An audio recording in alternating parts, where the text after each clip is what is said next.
বন্ধ কৰিব লাগিব ইনকলাব জিন্দাবাদ জিন্দাবাদ মুক্তি সংগ্ৰাম সমিতি জিন্দাবাদ মুক্তি সংগ্ৰাম বন্ধ হ'ব লাগিব মুখ্যমন্ত্ৰী হিমন্ত বিশ্ব শৰ্মা হুঁচিয়াৰ মুখ্যমন্ত্ৰী নন্দিতা গালুচা হুঁচিয়াৰ স্মাৰ্ট মিটাৰৰ শোষণ বন্ধ হ'ব লাগিব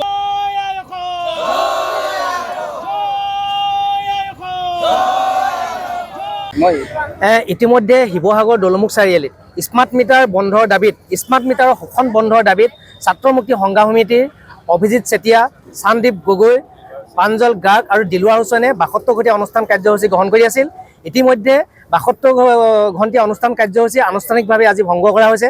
এই আনুষ্ঠানিক ভংগ কাৰ্যসূচীৰ পৰাই আমি মুখ্যমন্ত্ৰী হিমন্ত বিশ্ব শৰ্মাক আমি জনাব বিচাৰিছোঁ যে যি স্মাৰ্ট মিটাৰৰ লুণ্ঠন, অবাধ লুণ্ঠন, মানুহ হাৰাশাস্তি হৈছে, গ্ৰাম্য অঞ্চলৰ মানুহ হাৰাশাস্তি হৈছে, নগৰ অঞ্চলৰ মানুহ হাৰাশাস্তি হৈছে।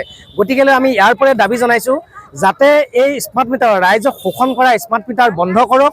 ৰাইজৰ প্ৰতিবাদৰ ভাষা মুখ্যমন্ত্ৰী হিমন্ত বিশ্ব শৰ্মা ডাঙৰীয়াই বুজি উঠক।